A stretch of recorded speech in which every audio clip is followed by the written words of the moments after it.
1849년에 미국 서부에서 골드 러시가 있었습니다. 이때 이제 미국 중부에 살았던 데니얼이라고 하는 한 청년이 부모님께 좀 유산을 좀 물려받은 것 같습니다. 그래서 그 유산을 모아가지고 서부에다가 광산을 하나 샀습니다. 뭐 자본이 없으니까 혼자서 열심히 광산을 일구고 그리고 마음에 금광을 거두리라 하는 소원을 가지고 열심히 파기 시작했습니다. 근데 아무리 땅을 파도 자신이 노력한 그 광산에서 금이 나오지가 않는 것입니다. 수개월 동안 노력해도 아무런 결과가 없자 결국 금광과 장비를 다른 사람에게 싼 값에 넘기게 되었습니다. 그런데 그 장비를 인수한 사람이 고철 회수차가 올 때까지만 금광을 좀 파보자 이러는 마음을 가지고 그 데니얼이 팠던 금광에서 1m 정도를 더 파 내려가자 그 밑에서 수년간 캘 수 있는 엄청난 양의 금맥이 발견되었다는 것입니다. 그래서 그 후에 많은 사람들이 이 데니얼을 볼 때마다 이렇게 이야기했습니다. 1m만 더 파보지. 조금만 더 인내해보지. 1m만 더 파보지. 조금만 더 인내해보지.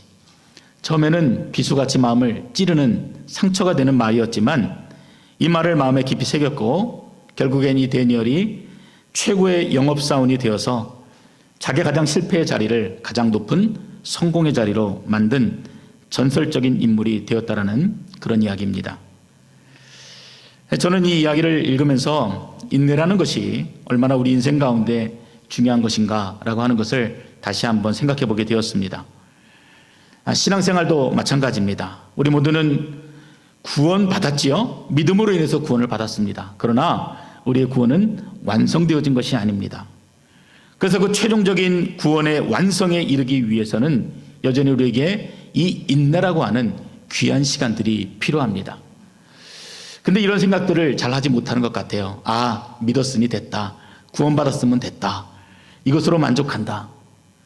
그런 하나님은 우리의 인생이 거기에 머무는 것이 아니라 그 주님의 장성한 분량에 이르기까지 그리고 주님의 재림이 되어서 이 땅 가운데 그 구원이 완전한 구원으로 우리에게 영광 돌리기까지 하나님께서는 그 경주를 멈추지 않을 것을 우리에게 말씀하십니다.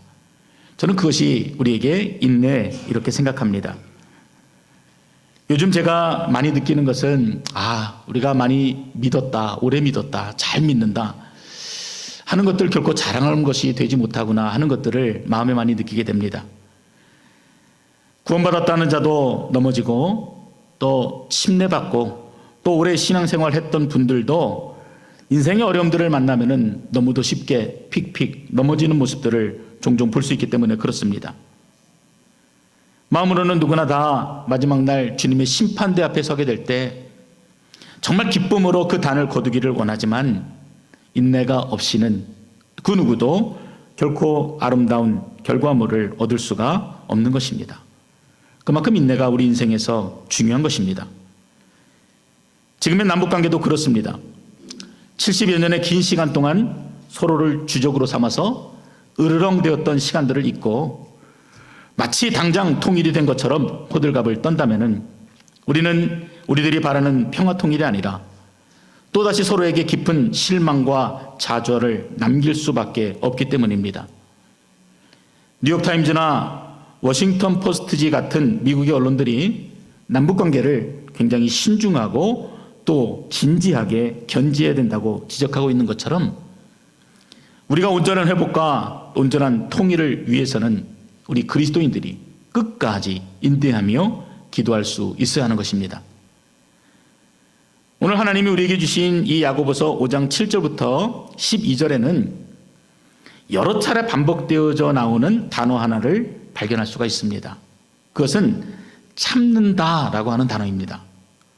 이 참는다라고 하는 말이 7절부터 8절 사이에 무려 3번이나 나옵니다. 그리고 10절에서는 이 단어를 또 한 번 볼 수 있고 11절에서도 참는다라고 하는 말은 없지만 인내한다라는 말로 이처럼 짧은 본문 속에 거의 매절마다 이 참는다라고 하는 의미의 단어들이 등장하고 있습니다. 무엇을 얘기하는 것일까요? 야고보가 이처럼 우리에게 말하고자 하는 중심적인 메시지는 참고 인내하라 하는 굉장히 심플하고도 간단한 메시지입니다. 자, 그렇다면 여러분, 우리가 무엇을 참고 인내해야 하는지 여러분 그것이 궁금하죠. 오늘 본문 7절에 보면은 그러므로 이렇게 시작합니다. 그럼 우리가 생각할 때 앞에 어떤 이야기가 있었고 그 결과가 있었기 때문에 그러므로 우리가 참고 인내해야 되는구나 하는 이런 생각을 가지게 됩니다. 6절 말씀에 보면은 너희는 의인을 정죄하고 죽였으나 그는 너희에게 대항하지 아니하였다. 이렇게 말을 하고 있는 것으로 보아서 복음으로 인해서 내가 예수를 믿는다는 것으로 인해서 어려운 일을 당하고 고통을 당하는 것, 그것들을 참고 인내하라. 이렇게 말을 연결할 수가 있습니다. 예수 믿는다는 것 때문에 핍박당하고 죽임을 당했던 그 상상할 수 없는 고난을 인내하고 견디라는 것입니다. 야고보 입장에서 보면은 이 말이 무슨 뜻인지를 충분히 이해할 수가 있습니다. 분노에 사로잡힌 군중들이 아무 죄 없는 자신의 형 예수를 협박하고 매질하는 것을 야고보는 지켜볼 수밖에 없었습니다. 그뿐만이 아닙니다. 예수 형님이 십자가를 지시고 힘없이 끌려다시는 것을 이 야고보는 인내할 수밖에 없었습니다. 그리고 결국 타당한 이유 없이 부당하게 십자가에 매달려 서서히 죽어가시는 모습도 야고보는 어찌할 수 없이 인내하며 바라볼 수밖에 없었던 것입니다. 이런 핍박과 고난은 초대교회도 마찬가지였습니다. 주님 분명히 부활 승천하시면서 다시 오시겠다 약속하셨고 남아있던 모든 자들이 마음마다 그 주님을 간절히 기대하고 기다렸는데 아무리 기다려도 그 오신다던 주님이 오시지를 않습니다. 상황은 점점 어려워져 가고 믿는 자들이 끌려가고 핍박을 당하고 또 죽어나가는 모습들이 눈앞에 보입니다. 믿음을 붙들고 있는다는 것이 참 어렵다. 믿음을 붙드는다는 것이 결코 쉽지 않다는 것들이 마음에 절절히 느껴졌을 것입니다. 그래서 어떤 이들은 교회를 떠났고요. 어떤 사람들은 하나님을 등지고 세상과 버타면서 예전의 삶으로 돌아갑니다. 힘들고 고통스러우니까 서로 의지하며 격려가 되었던 한 교회의 식구들끼리 서로를 향해서 비난하고 또 마음에 상처를 주고 거침없이 분노를 표출합니다. 요즘 말로 하면은 교회가 어려워지니까 이패저패로 나뉘어져서 서로를 비방하고 교회를 나누는 그런 일들이 초대 가운데 있었던 것입니다. 자, 그러한 모든 일들을 참고 인내하라 이렇게 얘기합니다. 여러분, 이 말씀이 이해가 되십니까? 참을 수 없는 일인데 그 일들을 참고 인내하라. 본문을 아무리 읽어보고 또 읽어보아도 마음에 드는 답을 찾기가 힘듭니다. 이해하려고 노력해도 이해하기가 힘듭니다. 왜냐하면 우리가 이 세상에 살면서 이제까지 몸에 배이도록 우리가 경험한 것은 당하면은 보복하고 맞으면 나도 쳐야 하고 억울한 일을 당하면은 끝까지 항변해서 자신의 정당함을 얘기할 수 있어야 한다. 그렇게 배웠기 때문입니다. 그런데 억울한 일을 당해도 때로는 가족이 죽임을 당해도 참고 인내해라. 과연 이 말을 누가 받아들일 수 있겠습니까? 그런데 오늘 본문에 소개하는 세 가지 비유를 자세히 좀 보면은 그 답을 우리는 찾을 수가 있습니다. 첫 번째는 농부입니다. 7절부터 8절을 우리 함께 좀 읽어보겠습니다. 7절부터 8절입니다. 그러므로 형제들아 주께서 강림하시기까지 길이 참으라. 보라, 농부가 땅에서 나는 귀한 열매를 바라고 길이 참아 이른 비와 늦은 비를 기다리나니 너희도 길이 참고 마음을 굳건하게 하라. 주의 강림이 가까우니라. 농부 이야기예요. 농부는 땅을 일구고 밭을 만들고 또 거기에다가 씨를 뿌리고 움트기를 기다립니다.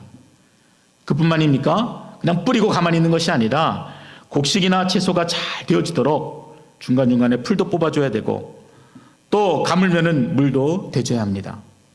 병충해를 방지하기 위해서 다양한 노력을 기울여야 합니다. 근데도 결과가 마음대로 되어지지 않습니다. 애써 가꾼 것이 폭우에 떠내려가기도 하고 햇볕에 타죽기도 하고 갑자기 농작물 가격이 폭락하여서 밭을 갈아엎을 때도 있습니다. 그래도 농부는 묵묵히 또 씨를 뿌리고 추수를 기대합니다. 허락하신 열매를 거두기까지 농부는 계속해서 씨를 뿌리는 것입니다. 두 번째 비유로 들고 있는 선지자도 같습니다. 10절 말씀에 보면은 형제들아 주의 이름으로 말한 선지자들을 고난과 오래 참음의 본으로 삼으라. 요즘 수예배 시간에 열왕기상의 말씀을 묵상하고 있는데 이 엘리야나 미가의 선지자 같은 사람들을 보면은 참 말이 선지자이지 참 힘들게 산다, 참 어렵게 산다 이런 말이 절로 나옵니다. 선지자들이 하는 말이 주로 어떤 말입니까? 사람들에게 심판을 선포하고 회개를 촉구하는 이런 메시지를 전달하는 사람이 선지자입니다. 여러분, 이 땅에 누가 그런 말 듣기를 좋아하겠습니까? 그래서 북이스라엘의 여호사밧 왕 같은 자는 자신에게 아첨하는 400명의 거짓 선지자들을 바로 옆에 두고 그들의 말에 용기를 얻어서 더 우상 숭배에 몰두하게 됩니다. 근데 그 400명이 전부 다 아첨하는 소리를 할 때에 하나님 앞에 정직하게 서 있던 이 미가야 선지자는 그 왕 앞에 당당하게 직언을 합니다. 이미 당신의 시대에 당신의 삶에 하나님의 재앙이 시작되었다, 이런 말한 것입니다. 덕분에 뺨을 맞고 골방에 투옥되고 고생의 떡과 고생의 물을 먹었다, 그렇게 성경이 기록합니다. 하나님의 말씀을 바르게 그리고 온전하게 전한다는 것이 이처럼 두렵고 힘든 일이라는 것을 잘 보여줍니다. 그래서 선지자에게는 어떤 환난과 어떤 어려움이 있더라도 하나님의 말씀을 이루어지기까지 또 전하고 또 선포하는 것을 결코 쉬지 않아야 하는 그런 사명이 선지자에게는 있는 것입니다. 세 번째 비유인 욥 또한 그렇습니다. 11절입니다. 우리 11절은 우리 함께 읽어봅니다. 보라, 인내하는 자를 우리가 복되다 하나니 너희가 욥의 인내를 들었고 주께서 주신 결말을 보았거니와 주는 가장 자비하시고 긍휼히 여기시는 이시니라. 사실 욥기의 주제는요, 여러분들이 알고 있는 것처럼 고난, 고통 이런 것이 아닙니다. 물론 단란하고 행복했던 욥의 삶이 한순간에 이유도 없이 다 무너져 내리죠. 그 많던 재산을 한순간에 다 잃어버리고 아들 7, 딸 3 한꺼번에 자녀들을 다 잃어버리고 이유도 모른 채 그렇게 고난이 시작되어지는데 끝도 없이 그 고난이 이어지게 됩니다. 너무나 힘드니까 차라리 죽어서 그 모든 시름을 잊었으면 좋겠다고 합니다.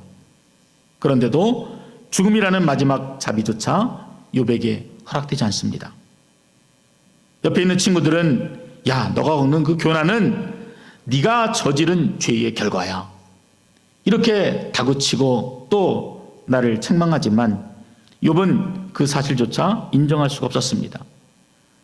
그래서 하나님께 끝없이 그런 고난을 허락하신 까닭이 무엇이냐고 욥이 묻게 됩니다. 그런데 답답하지요. 하나님이 그러한 욥의 그 간절한 기도에도 응답하시지를 않습니다. 그래도 욥이 포기하지 않았습니다. 끊임없이 기도하고 간구하고 그리고 결국 그의 인생을 통해서 나타내고자 하시는 그 하나님의 뜻을 발견하게 됩니다. 욥기가 굉장히 긴 책입니다. 42장 맨 마지막 장 1절부터 6절에 보면은 욥이 이렇게 고백하게 됩니다.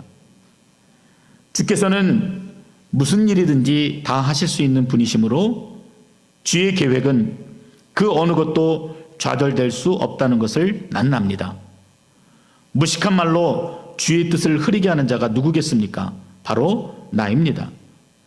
내가 이해할 수 없는 말을 하였고 너무 신기하여 내가 알 수도 없는 말을 하였습니다. 주께서는 저에게 이제 너는 들어라, 내가 말하겠다, 내가 너에게 물을 테니 너는 나에게 대답하라 말씀하셨습니다. 전에는 내가 주께 대하여 귀로 듣기만 했는데 이제는 내 눈으로 주를 직접 보았습니다. 그래서 내가 말한 모든 것을 부끄럽게 여기며 티끌과 재 가운데서 회개합니다. 하나님의 은혜를 깨닫고 욥이처럼 마음의 간절함으로 주님 앞에 나가게 됩니다. 여러분, 이 세 가지 비유가 가지고 있는 공통점을 찾으셨습니까?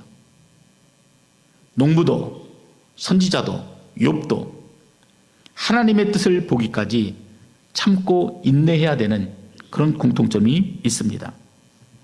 여러분, 그렇다면 왜 인내해야 합니까? 견딜 수 없는 고통이 있는데요. 이해할 수 없는 아픔의 시간들이 있는데 여러분, 왜 우리가 끝까지 인내하고 참아야 하는 것입니까?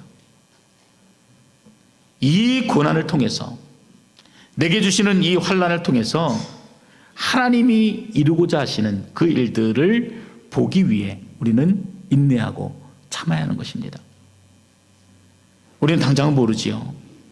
내 삶이 어떻게 진행되어질지도 모르고 결과가 어떻게 될지도 모릅니다. 그러나 정말 내가 어려운 가운데 있다면, 정말 이 순간이 견딜 수 없는 고통의 시간이라면, 여러분, 이 시간을 허락하신 하나님을 볼 수 있는 여러분, 그런 은혜가 있으시기를 바랍니다. 근데 그런 마음은요, 아무에게나 있는 것 같지 않습니다. 신앙생활을 오래 하신 분들도요, 그 원인을 제공하시는 하나님을 바라볼 수 있는 마음이 부족합니다. 목회자들도 마찬가지인 것 같아요. 하나님의 음성을 깨닫는 그 은혜가 우리 믿는 자들에게 귀하다는 것을 알면서도 하나님 앞에 무릎 꿇지 않습니다. 하나님 분명히 말씀하셔서 어쩔 때는 옆에 있는 사람까지도 알아듣는데 정작 본인은 깨닫지를 못하고 굳은 마음으로 여전히 고난 가운데 불평과 원망을 늘어놓습니다. 농부처럼 포기하지 않고 추수를 기다리는 마음으로 씨를 뿌리고 또 뿌리며 인내해야 합니다. 선지자처럼 하나님의 뜻이 온전히 이루어질 때까지 굽히지 않고 맡겨진 일들에 끝까지 충성해야 합니다. 욥처럼 어떤 고난과 시련이 다가와도 그 고난을 주시는 하나님을 절대적으로 신뢰하고 인내할 수 있어야 합니다. 여러분, 이것이 오늘 우리에게 주시는 하나님의 말씀입니다. 이제까지 우리가 무엇을 인내하고 왜 인내해야 하는지를 나누었다면은, 이제는 우리가 구체적으로 그러면은 우리가 어떻게 인내하는 것이 바른 것인가 하는 이런 질문을 좀 답해 보도록 하겠습니다. 오늘 본문에서는 한 세 가지 정도를 좀 생각해 볼 수 있는데, 첫 번째는 마음을 굳건하게 하는 것입니다. 그것이 바로 인내의 방법입니다. 다시 한번 8절의 말씀을 보면은 너희도 길이 참고 마음을 굳건하게 하라. 주의 강림이 가까우니라. 우리의 행동은요, 마음으로부터 비롯되기 때문입니다. 잠언 4장 23절에 무릇 지킬 만한 것 중에 더욱 네 마음을 지키라. 여러분, 왜 그렇겠습니까? 그 뒤에 답이 나와 있습니다. 이는 생명의 근원이 그 마음에서부터 남이나, 마음의 생각으로부터 감정과 행동이 비롯되어지기 때문에 마음을 지키는 것이 생명의 근원이 된다. 이렇게 말하고 있는 것입니다. 초대교인들도 그랬던 것처럼 주님의 재림이 내일일지 아니면 내년일지 우리는 아무도 모릅니다. 그러나 분명한 것은 무엇입니까? 그날은 반드시 우리에게 나타난다는 것입니다.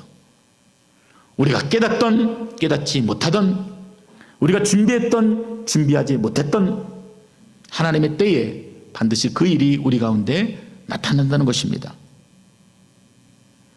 그 약속의 날이 우리에게 다가오는 것, 그 심판의 날이 우리에게 다가오는 것, 그 날을 바라보며 길이 참고 인내하라. 그렇게 말씀하십니다. 그러기 위해서 어떻게 해요? 마음을 굳건히 하고 마음을 강하게 하라. 그렇게 말씀하고 있습니다. 여호수아가 모세가 지었던 모든 무거운 짐을 지고 요단강을 건너가려고 합니다. 얼마나 떨렸겠습니까? 그 위대한 모세가 못했던 일들을 이제 내가 해야 되는데, 출애굽 1세대들은 다 가나안에 들어가지 못하고 그 땅에 묻혀지고, 대표로 나와 그리고 갈렙만이 그 가나안 땅에 들어가게 되는데, 자신만 바라보고 있는 어린 출애굽 2세대들을 그 바라보고 있는 여호수아의 마음이 얼마나 떨렸겠습니까? 근데 그런 여호수아를 향해서 하나님 말씀해 주시기를 마음을 강하게 하고 담대히 하라. 이 말씀을요 끊임없이 반복해서 들려주십니다. 로마서 10장 말씀에도 사람이 마음으로 믿어 의에 이르고 입으로 시인하여 구원에 이르느니라. 우리가 무엇인가 행동을 하고자 한다면 그것은 반드시 마음으로부터 비롯되어진다는 것을 분명하게 밝히고 있는 것입니다. 그러므로 마음을 굳건히 하시기 바랍니다. 마음을 굳건히 하면은 어떤 환난이나 곤고나 박해나 기근이나 적신이나 위험이나 칼이나 우리를 우리 주 예수 그리스도 안에 있는 하나님의 사랑에서 결단코 끊을 수가 없는 것입니다. 참고 인내하는 두 번째 방법은 원망하지 않는 것입니다. 예로부터 그 강원도 최전방이라고 할 수 있는 인제, 원통, 양구 이런 지역의 군인들이 배치되면은 그 푸념처럼 이렇게 하는 말들이 좀 있습니다. 인제 가면 언제 오나, 원통에서 못 살겠네. 그래도 양구보단 나으리요. 들어보셨죠? 그만큼 이 지역에 배치받으면은 험한 군 생활을 해야 된다는 것입니다. 맞습니다. 힘들고 시련을 당하면은요 마음에 여유가 없어집니다. 그리고 그 마음에 짜증과 불평이 가장 가까이 있는 사람에게 폭발됩니다. 그것이 원망이고 불평이 아니겠습니까? 원망과 불평하면은 출애굽이 가장 먼저 떠오릅니다. 언제 끝날지 모르는 광야의 시간들이 이어지게 되면서 이스라엘은 하나님의 은혜를 다 잊어버립니다. 어떻게 우리를 구원해 주셨는지, 어떻게 기적 같은 일들을 우리에게 보이셨는지 다 잊어버리고 끊임없는 불평과 원망을 늘어놓습니다. 애굽에 매장지가 없어서 우리를 여기까지 끌고 왔느냐, 여기서 죽느니 차라리 다시 애굽으로 가서 그 고깃가마 옆에서 죽었으면 좋겠다. 우리를 다시 애굽으로 돌려보내달라. 떼쓰고 억지 부리는 젖먹이 같은 모습을 여러분들은 기억하실 것입니다. 그게 또한 우리의 모습 아니겠습니까? 인내하며 주님의 때를 기다리려 하지 않습니다. 그래서 우스갯소리로 한국 사람의 기도는 응답되지 않는다는 말이 있습니다. 하나님께서 응답의 말씀을 주시기도 전에 그 말씀을 드리려고 하지도 않고 이미 아멘하고 그 자리를 떠버렸기 때문에 그렇습니다. 하나님 아파 죽겠습니다. 하나님 힘들어 죽겠습니다. 이것 주세요. 저것 주세요. 그냥 와다다 쏟아놓고 이제 하나님이 좀 얘기 좀 하려고 그러시는데 그냥 아멘하고 벌써 자리를 떠버린 것입니다. 기도는 하나님의 뜻을 묻는 게 기도죠. 왜 그러셨는지 물어보는 것이 기도입니다. 여러분 하나님께 물어보셨습니까? 내가 원하는 것을 얻기 위해 금식하는 거 말고 이처럼 나에게 이러한 일들을 허락하시는 하나님의 뜻을 묻기 위해서 여러분 금식해 보신 적 있으십니까? 없으니까 원망하죠. 하나님과의 관계가 벽이니까 서로에게 그 책임을 떠넘기고 전가하고 원망하는 것입니다. 저 사람 때문에 그래. 이것 때문에 내가 이렇게 힘들어. 저 사람 때문에 내가 이처럼 고통을 받아. 끊임없이 원망합니다. 대북 방송을 했던 모든 스피커가 일시에 중단되고 철거되고 있는 것처럼 하나님을 향해 사람들을 향해 늘 켜져 있던 모든 원망과 불평을 즉시 중단하시기 바랍니다. 완전히 철수하시기 바랍니다. 여러분 그러면은 관계가 회복이 되어집니다. 그렇게 힘들다 여기는 그 오래 참음은 바로 불평과 원망을 그치는 것으로부터 시작되어지기 때문입니다. 참고 인내하는 마지막 방법은 오직 예수 그리스도께 초점을 맞추는 것입니다. 지금 이 야고보는 이 자신의 모든 말들을 다 예수 그리스도와 연결시켜서 이해하고 있는 것을 보게 됩니다. 7절 말씀에 주께서 강림하시기까지, 8절에도 주의 강림이 가까우니라, 10절에 주의 이름으로 말한 선지자들을, 그리고 11절에도 주께서 주신 결말. 그러니까 처음부터 끝까지 예수를 바라보는 그 초점을 어떻게 해요? 놓치지 않고 있습니다. 끝까지 붙들고 있습니다. 2주 전에 찬양대가 했던 찬양의 가사가 이렇습니다. 때때로 우리 인생 가운데 풀 수 없는 많은 문제들, 주의 권세에 힘입어 깊은 흑암 속에도 나는 주의 군사대리. 그 어떤 문제도 그 해답은 예수. 우리는 항상 돌보시는 주, 우리 안아주시고 힘들고 어려울 때 외롭고 지친 곳에 항상 주님 계시네. 그 어떤 일에도 그 해답은 예수. 예수 그리스도 그분을 향한 여러분의 시선을 고정하게 될 때 넉넉히 이기는 그 힘을 주시는 것을 믿으시기 바랍니다. 그분만이 여러분의 마음을 그리고 여러분의 생각을 그 깊은 탄식 소리를 다 아시고 이해하실 수 있기 때문에 그렇습니다. 이렇게 참고 견디며 인내할 때 보여주시는 열매를 야고보는 이미 1장 4절에 기록하고 있습니다. 1장 4절에 보면은 인내를 온전히 이루라 이렇게 말씀하면서 중간 넘어서 이렇게 얘기를 연결합니다. 이는 너희로 온전하고 구비하여 조금도 부족함이 없게 하려 함이니라. 여러분, 이 하나님의 사랑을 마음에 담을 수 있기를 바랍니다. 눈앞에 보이는 상황이 다가 아니에요. 그 상황 너머에서 나를 가장 좋은 곳으로 이끄시는 그 전능자의 손길을 바라볼 수 있어야 하는 것입니다. 사랑하는 성도 여러분, 이유 없는 고난으로 고통 가운데 계시는 분이 계십니까? 그 역경의 시간을 통해서 이루실 하나님을 기대하시기 바랍니다. 어느 책의 제목처럼 고난에는 반드시 뜻이 있습니다. 지금은 안개처럼 희미하나 그때가 되면은 너무나 선명하게 깨달아 알게 되는 때가 분명히 우리에게 올 것입니다. 고난의 긴 터널 끝에서 주님을 만나게 될 것입니다. 사망의 음침한 골짜기에서 지팡이와 막대기로 인도하시는 그 은혜를 여러분 언제 알게 됩니까? 사망의 골짜기를 통과한 다음에야 그 막대기를 경험할 수 있는 것입니다. 사망의 골짜기에 발을 들여놓지도 아니한 자는 결코 그 은혜를 경험할 수도 깨달을 수도 없는 것입니다. 농부의 수고를 헛되게 하지 마시기 바랍니다. 선지자가 높임을 받지 못하는 것에 마음 상하지 마시기 바랍니다. 육과 같은 거듭된 고난, 이유 없는 고난에 원망과 불평으로 시간을 허비하지 마시기 바랍니다. 오직 예수 그리스도께 초점을 맞추시고 그 어떤 일에도 해답은 예수라는 고백이 여러분 중심의 고백이 될 수 있기를 주님의 이름으로 축원드립니다.